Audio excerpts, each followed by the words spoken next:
Hi, it's Nick from the Run Testers, and this is our first run review of the Garmin Forerunner 55.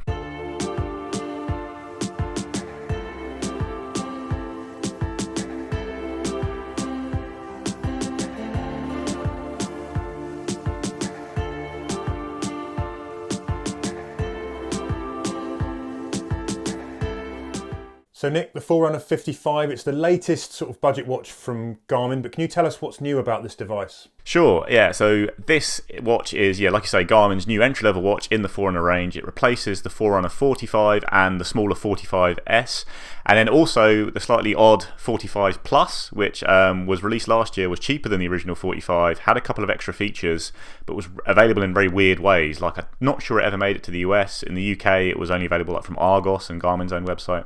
Anyway, the 55 is now the new, clear, entry-level watch in the Garmin Forerunner range. There's no smaller size, it's just one watch, and it comes in at £180, and basically is, like you say, Garmin's budget option for runners in particular. Okay, and then in terms of the design, what are we looking at here? How is this any different from the 45? I can't really see any differences here. I haven't actually got my 45 anymore, but it looks very much exactly the same. You're getting quite a small screen. It's just over like an inch in diameter. It's a 5-button design. I think it's got the same heart rate monitor as the 45. All the kind of same stuff under the hood in terms of sensors. The only real change you're getting here in design is the fact that you're getting longer battery life. It's 20 hours of GPS or 2 weeks of kind of watch mode. That's up from 13 hours of GPS on the Forerunner 45 and 45 Plus, which tended to last about a week in just watch mode. And it's nice and light still. So I think you've weighed it was 37. I weighed it. Mine came in around that, and that's the kind of the listed weight of the 45 was 36 grams, though we didn't have a chance to weigh that at the time. So it's in and around that mark still, right? Yeah, exactly. It's a really nice, small, lightweight watch for those who don't want these huge, chunky watches that are out there these days. Okay, so that's kind of the build and design differences. When we're looking at the software, have we got anything new and exciting here as well? Yeah, so this is all kind of the updates on the 55 really are software things. For starters, you are getting the race predictor and recovery advisor that Garmin did bring to the 45 Plus, but I don't think it was on the original 45, but those are both on the 55. These are kind of all features that you see on Garmin's pricier running watches that are now just trickling down essentially. So that's kind of the same with all the other improvements on the 55. So one big one is that it's got Garmin suggested workouts. Now this was kind of introduced on the Forerunner 745 last year. It's kind of an all of Garmin's pricier running watches. Basically each day you'll get a workout suggested for you that will kind of help balance your training load. Now what's interesting here is that you don't get any of the training status and training load analysis on the 55 that you can see on watches like the 245, 745. That's all available to look at. On the 55 it isn't, but it's clearly doing similar calculations kind of under the hood and then spitting out a suggested workout each day. So it can just kind of guide you through your training without too much of a chance for you to analyse why it's doing that or seeing the kind of data it's using to make those suggestions. But you are getting a suggested workout each day, which can be handy for new runners, as can be the Garmin Coach training plans you can follow on the watch, which were also on the 45. Yeah, I think those suggested workouts are quite handy. It's just really good if you haven't really got a structured plan in place, or you just want to have someone give you a little nudge of a few ideas basically of some sessions that you can do that are tied directly to how you've kind of been training and are recovering in that moment. Yeah, definitely. And you could just follow these suggested workouts. You would get fitter. They don't always necessarily make complete sense to us, but as quite experienced runners, but there's no doubt if you just did these workouts, you probably would get a little bit better at running, and that's quite a nice thing to have on a watch. You're also getting some new sports modes, which includes, crucially, Track Run, Garmin's Track Run mode, which I think is a really nice addition. I think it should have been on kind of Garmin's all of the running watches as soon as it was kind of introduced to anyone in the range, but it's nice to have it on the 55. There's also a virtual run mode and the new HIIT mode that was brought to the Garmin Venue 2, which is quite a nice little thing for those who like to do HIIT as part of their cross training.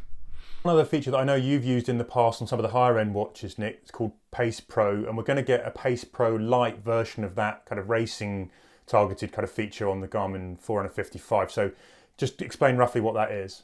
Well, so Pace Pro in the past basically means you can create a course on your watch or on the Garmin Connect app, and then you can then plan a race strategy around that course where you basically try and work out things like, do I want to run a negative split?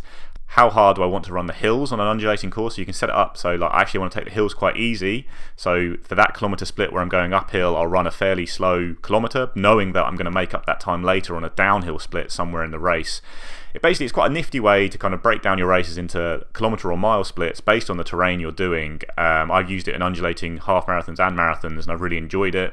And you kind of set your overall target time and kind of get guided towards that.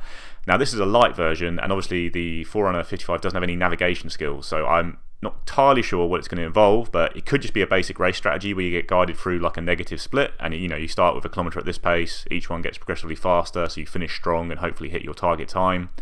But when we can link this up to Garmin Connect, which we cannot do at the moment yet because it's pre-launch, we'll get a much clearer idea of what it involves. But I imagine it involves setting up a course on the app, sending it to 55, and you'll still get that kind of split-by-split breakdown of how to race your target race to hit an overall target time without necessarily just running even splits all the way, because that's not always possible or the best way to run a race. So we're thinking this is like a more intelligent version of putting a race pace bracelet on your wrist or writing numbers on your hands like I do.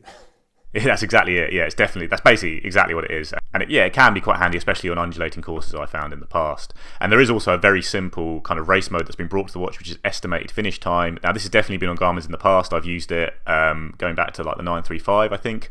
But it's kind of been built as a slightly new feature here. But I think your idea is you start a run, you set the distance you're running. Okay, I'm going to do a 10k, and it'll give you an estimated finish time that kind of updates live as you're running. So if you start kicking up the pace, you'll see your estimated finish time start to come down. You'll also get kind of an average pace reading there. It's a very simple, handy race screen that I think can be quite good. And there's another feature that I seem to think that it's been on a Garmin before. It's definitely a feature I've used on some watches before, I'm not sure, and that's cadence alerts. So basically this will give you a little nudge on the watch, either sound or vibrations, when you're moving in and out of a target kind of cadence target zone. And this is coming to the Forerunner 55 as well. That's a nice little addition. It's particularly useful, again, I think, for beginner runners. If you're trying to improve your cadence and you're going to work on that one particular metric, having something to follow on the wrist as a little reminder that you might be dropping below is quite handy as well. And obviously all these features come on top of what was on the Forerunner 45, which was a really nice, well-rounded kind of budget running watch. Had things like structured workouts, training plans, VO2 max estimates, plus a load of stuff that helps you track your fitness and health outside of running, like stress tracking, sleep tracking, activity tracking, all that jazz. So it's all kind of available now on a nice, good, running focused watch, but still has a lot of other stuff available on it. Yeah, I mean, there's something that I feel about this, which is like if you're in that market for a fitness tracker, you're thinking about maybe going for one of the old school kind of style fitness bands, but you're going to run more or increasingly, and you're thinking, well, should I go one step up? This is where this watch can also sort of fit into that, because you're getting all of that sort of fitness and general kind of health and all-round holistic well-being kind of tracking in this, but with a load of running skills on the top to boot. So this is one that might fall into consideration if that's an area that you're looking. It's also waterproof to 50 meters, so you can swim with it, which is handy as well if you're doing a bit of cross training or mixing things up as well, like to dip in the pool. Definitely. And just to kind of position it within the Garmin's range, the reason it's cheaper is you're not getting a few of Garmin's more advanced running features. You're not getting any kind of route navigation, breadcrumb trails, anything like that. You are not getting the really in-depth training insights that are available on pricier watches. And there's also none of the smart features that you do get on some of Garmin's watches, like NFC payment or music. However, what you are getting is access to the Connect IQ store, which is being brought to kind of Garmin's entry-level watch for the first time. Now, a lot of the stuff in the Connect IQ store is rubbish, I'm going to say that in my opinion, but there are lots of nice watch faces you can use in there, and there are some kind of useful things you can add to the watch, including things like the stride data field if you're using a stride pod. So you are getting access to that, which is quite handy, although I personally don't use the Connect IQ store very much. Yeah, I've used it very rarely, Connect IQ. In the past I've found it quite clunky to make it work. It's not necessarily the most sort of seamless thing to set up, I don't think. It's starting to grow, I think, though, in terms of its usefulness, and I think there's more and more people are looking at it as a potential way to get onto the Garmin devices.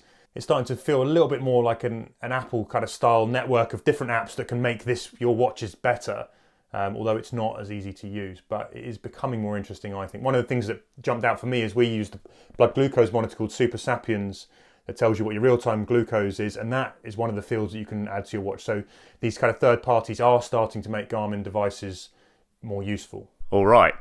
that's what's new on the watch. Let's dive into our running test, shall we? Obviously, like I say, we've been using it pre-launch, so we haven't had access to Garmin Connect, which means we haven't had some of the features, but we've both done a few runs with the watch to kind of see how it, looks on things like battery, accuracy, that kind of thing. So let's dive into that.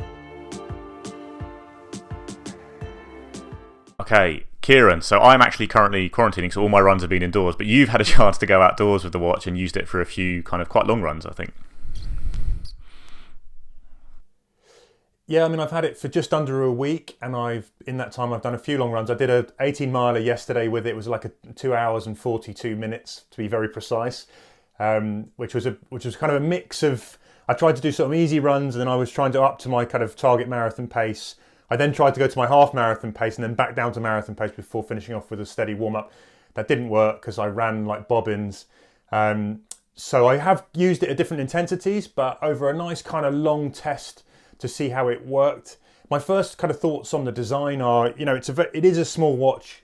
For me personally, a man of a certain size wrist, it feels too small on my wrist.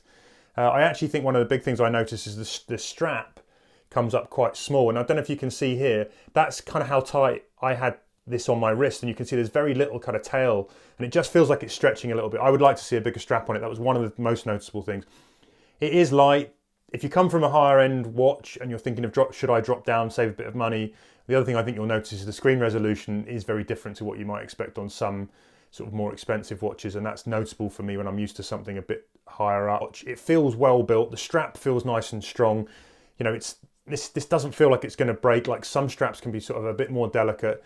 It feels like this thing will last, even though it comes in at a cheaper price. Yeah, I agree. I echo quite a lot of that. It is a very small watch. Like, I like a smaller watch, and it fits me very nicely, this watch, but I think the screen is just a little bit too small, I think, and like I say, resolution's not there. There are kind of things like the 745, which have a bigger screen while still being very small and light. But yeah, there's definitely a case for saying that there's too many very big watches on the market, so it's nice to have a smaller option there. Now, how did you find the battery life, especially during that 18-mile run?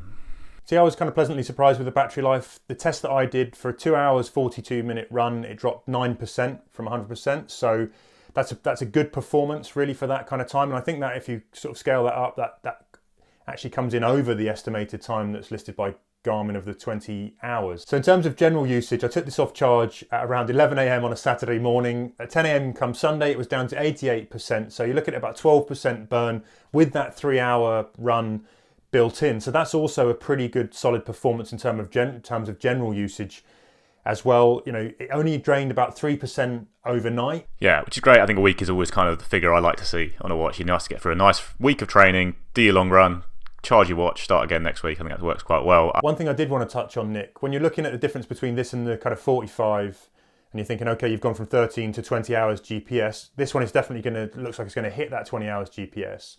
But you're still going to have to charge it every week. So in that kind of normal usage, do you think there's much of a benefit by going up to the 55, or would the 45 basically be asking you to charge it around the same amount of time? I remember when I had the 45, it was more like a kind of a 4-5 day thing, I think, to charge it with my normal training schedule, which was, like I say, running probably just over an hour every day, then with a long run. So I think having maybe going down to kind of 4 charges a month over 5 or 6 is nice. It's not a deal breaker by any means, but you're just getting a little bit more time, aren't you, I suppose. And then let's have a look at the HR, because I can talk about this because at least I did track that. But how did you find the HR on the 55 so far? So for those runs that I did, I think it matched the H10 chest strap, the Polar H10 chest strap, in terms of the overall average score at the end of the run. It was sort of bang on. And then during the run, looking down at the watch, regularly look down, it was kind of within a beat, really, of what the H10 produced. I have to say, those runs that I did, there weren't really very many sort of serious shifts in intensity, so I wasn't doing intervals or anything. I haven't really put that fully to the test. So it was quite, it's quite kind of steady running. So, but that's a good performance, really, from an optical heart rate on a cheap watch like this.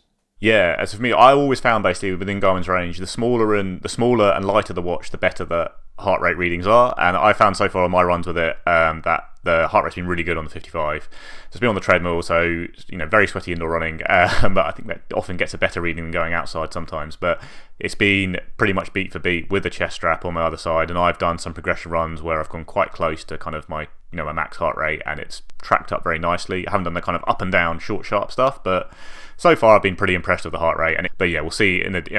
Probably going to end up still wanting a chest strap, but it's pretty decent so far.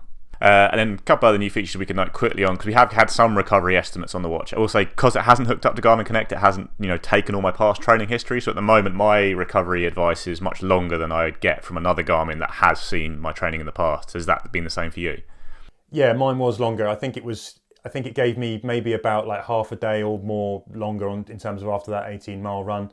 And again, same, not hooked up to Garmin Connect, so maybe it just doesn't know me as well, but it definitely felt like I should sit down for a little bit longer. In truth, actually, after yesterday's run, I believed the Forerunner 55 because I felt like absolute junk. So yeah, I was kind of happy to take it. I'm happy to take its advice, Nick. So obviously it's very early days. We're going to have a full review of the watch down the line, where Mike will also be able to share some thoughts on it. But Kieran, what's your kind of early impressions of the Forerunner 55 and where it sits in kind of today's market?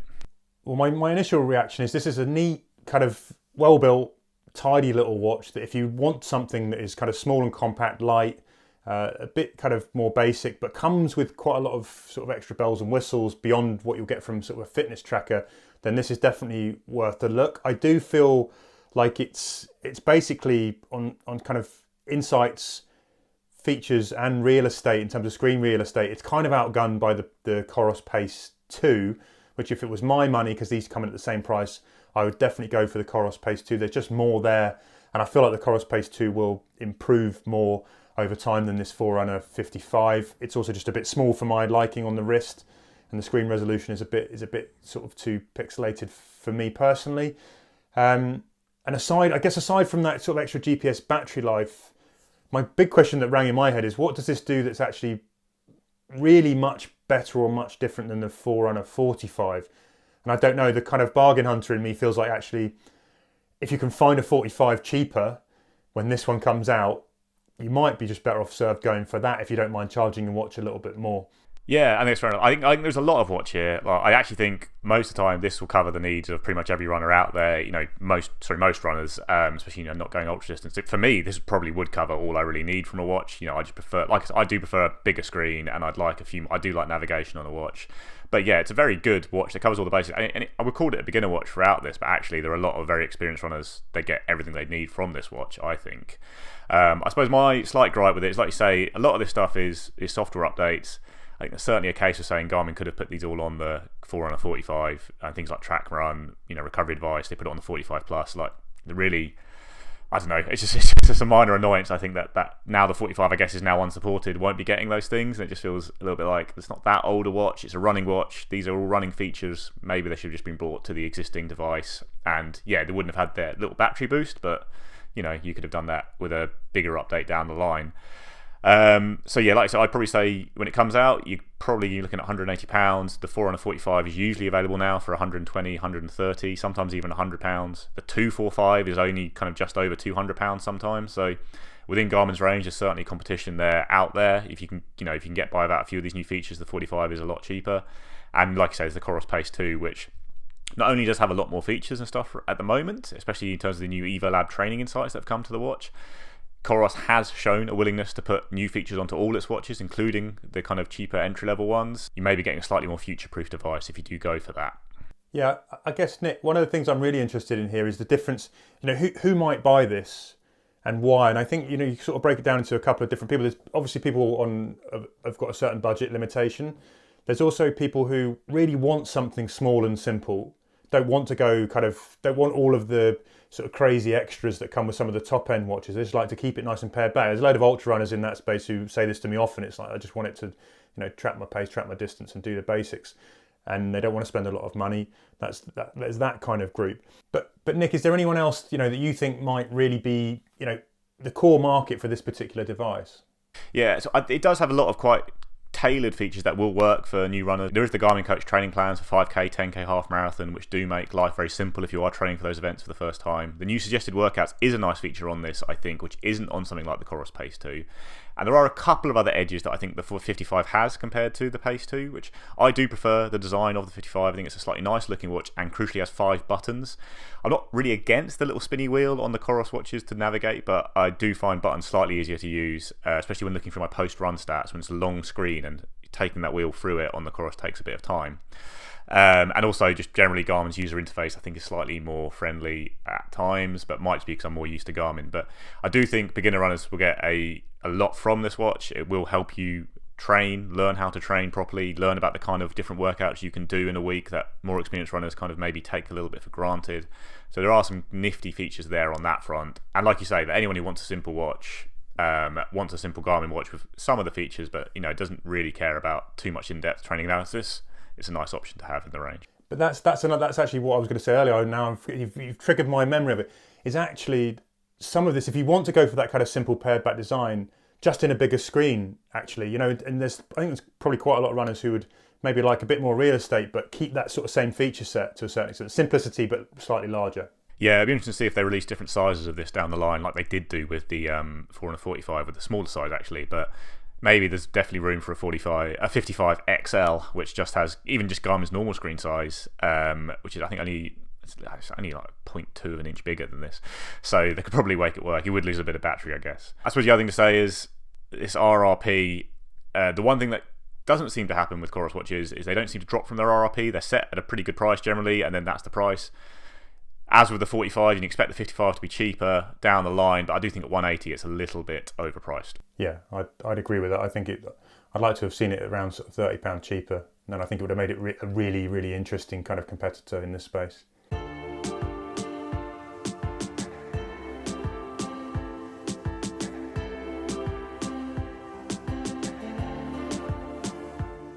That's it, guys. That's our quick first run take on the Garmin Forerunner 55. We'll continue doing testing. We'll do some more videos on the watch down the line, but let us know what you think in the comments. Is this an update from Garmin that really excites you? Or is this a watch that you'd look to buy? And yeah, let us know in the comments. Like, subscribe, ring the little bell, and we'll see you next time.